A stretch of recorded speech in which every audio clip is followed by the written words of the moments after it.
Prime Minister, this is an operation many Nigerians are happy about, while some are skeptical. I mean, the fear is that this kinds of operation may threaten the sovereignty of our country. How do you address these concerns? You can see that this did not just happen without the active participation and authorization of the Nigerian government. And it shows clearly that those who may have been under the illusion that the Nigerian government was not taking this matter seriously or was not putting its best foot forward, that is not the case. Nigeria takes this very, very seriously, and we are ready, willing, and able to work with other countries, to work with other partners that share the same values as us, with us, to fight terrorism.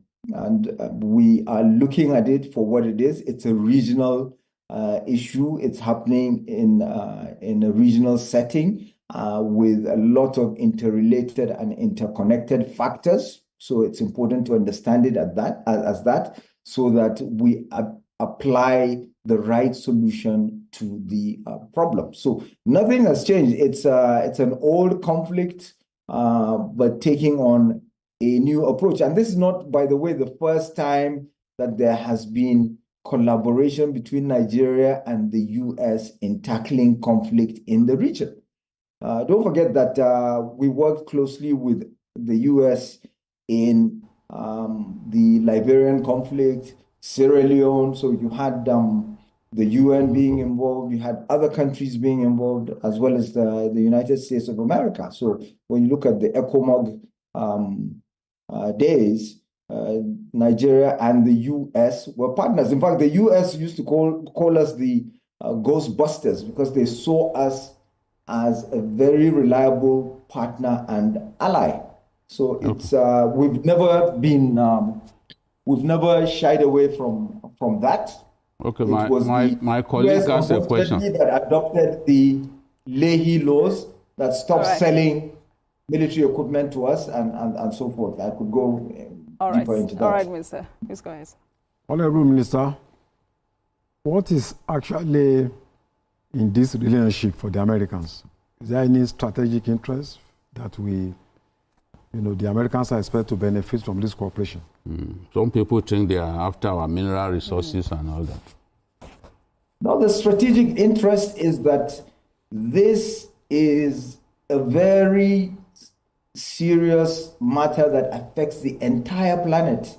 It affects the whole world. If you look at the figures of deaths from terrorism, half of it is in the Sahel region. And when I say the Sahel, we're not even talking about Nigeria. Remember, I said that we are neighbors to the Sahel. We're interconnected. So it's in their interest to dip it at the bud now, work with us. And it's something that we've been saying, which is why we kept saying, we need the right equipment for our military to be able to tackle this matter, which goes back to this Leahy law. And I'm glad that this collaboration is now happening. We're working together, and we share the same objectives. So it's not something that necessarily has to be tied to some pecuniary interest or economic interest. No. You can see how it is interconnected. If you allow terrorists to continue to breed in the Sahel, which is affecting us because we're neighbors, they cascade down into Nigeria. Same way, they will move further up into Europe, and they will move into North America and Asia and other parts of the world. So it's clear. So